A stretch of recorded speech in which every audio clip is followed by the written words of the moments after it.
নানা জল্পনা কল্পনার অবসান ঘটিয়ে অবশেষে বাংলাদেশে নতুন একটি রাজনৈতিক দলের আত্মপ্রকাশ ঘটেছে। ছাত্রদের নেতৃত্বে ১৫১ বিশিষ্ট একটি কমিটি গঠন করা হয়।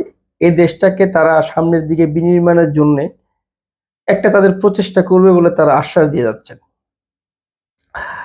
জুলাই আগস্টের আন্দোলন পর ছাত্রদের যে একটা নতুন প্ল্যাটফর্ম তৈরি করেছেন, তারা প্রথমে বৈষম্য বিরোধী আন্দোলন, পরবর্তীতে নাগরিক কমিটি, এরপর নতুন করে তারা একটা তাদের মধ্যকার দুটি কমিটি থেকে যারা সামনের সারিতে নেতৃত্ব দিয়েছিলেন আন্দোলনে, তাদেরকে নিয়ে ১৫১ বিশিষ্ট একটি নতুন কমিটি গঠন করেছে। এই দলের নেতৃত্বে রয়েছেন জনাব নাহিদ ইসলাম, যিনি আন্দোলন সময়কালে সবচেয়ে বেশি সামনের সারিতে থেকে নির্যাতিত। ইভেন তিনি তার মাধ্যমেই একটা সরকারকে সরানো সম্ভব হয়েছে। বলা চলে যে তার নেতৃত্বে পুরো দেশ আন্দোলনমুখী হয়েছিলেন এবং তিনি তার সাহসিক ভূমিকার কারণে একটা পর্যায়ে গিয়ে আওয়ামী লীগ সরকারের পতন ঘটায়। ৫ আগস্ট আগ মুহূর্তে একটা ম্যাসাকার হয়েছিল, সেটা নিয়ে আমরা প্রত্যেকে দুঃখিত, বা আমরা প্রত্যেকে আমাদের ভেতরে একটা ক্ষোভ, রাগ সৃষ্টি হয়ে আছে।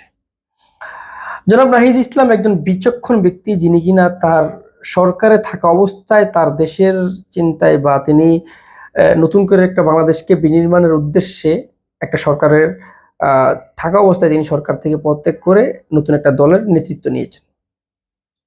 এই দলটা জাতীয় নাগরিক পার্টি হিসেবে আমাদের কাছে পরিচিত হয়েছেন। এই দলের ১৫১ বিশিষ্ট যে সদস্য কমিটি হয়েছে, সেই কমিটিতে আমরা বৈষম্য বিরোধী আন্দোলনে যারা সামনের সারিতে ছিল তাদেরকেই লক্ষ্য করেছি, বা তাদেরকে আমরা এই নামগুলোতে তাদেরকে দেখতে পেয়েছি।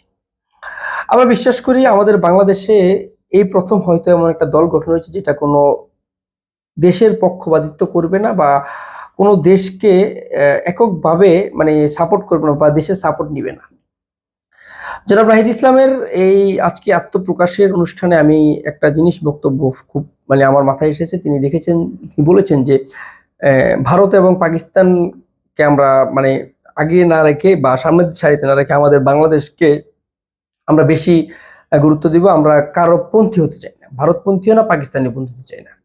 এক কথায় আমরা বাংলাদেশটাকে আমাদের মতো করে গড়ব। বাংলাদেশের যে একটা আমাদের যে প্রত্যাশা বা একটা আশা, সেটা আমরা পূরণ করব।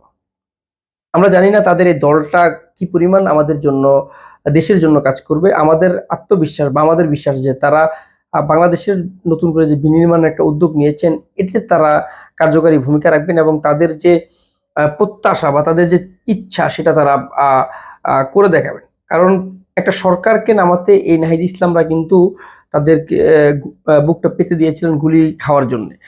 কিন্তু আল্লাহর অশেষ রহমতে তারা তাদের ভেতরকার অনেক ভাই বন্ধু তারা হারিয়েছেন, কিন্তু তারা অবশেষে একটা প্ল্যাটফর্ম তৈরি করে তারা আজ বাংলাদেশে একটা নতুন একটা নামকরণের তাদের একটা তালিকা করেছেন।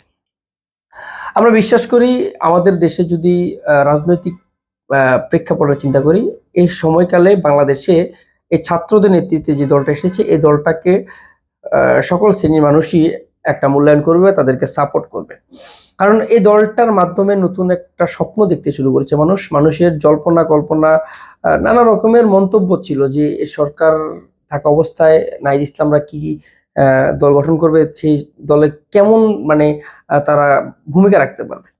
আমরা তাদের ভূমিকা দেখার অপেক্ষায় আছি, অধীর অপেক্ষায় আছি। কিন্তু আমরা বিশ্বাস করি যে এই সরকারের আন্ডারে যদি নির্বাচন হয়, একটা বিশাল সংখ্যক প্রতিনিধি এই দলটা থেকে সংসদ ভবনে অংশগ্রহণ করবে এবং সংসদ সদস্য হিসেবে তারা বাংলাদেশের মানুষের জন্য, মানুষের কল্যাণে কথা বলবেন এবং বাংলাদেশটাকে বিনির্মাণে মানে আমরা যে একটা জঞ্জাল অবস্থায় দেশে রয়েছি, আমাদের যে অর্থনৈতিক একটা সংকট বা আমরা যে নানামুখী চাপের মধ্যে রয়েছি, অন্তর্বর্তীকালীন সরকারের মাধ্যমে, সরকার প্রধানের মাধ্যমে বিশেষ করে তার চিন্তা ভাবনার যে পরিমাণ আমরা সুন্দর চিন্তা ভাবনা দেখছি, আমরা বিশ্বাস করি যে তার চিন্তা ভাবনা পরবর্তীতে নির্বাচন হলে আমরা অন্তত এই নাহিদ ইসলামরা বাংলাদেশে নতুন একটা মানে কি বলে জল্পনা কল্পনা তৈরি করবে, বা তারা আমাদের দেশের একটা শক্তি হিসেবে দাঁড় হবে।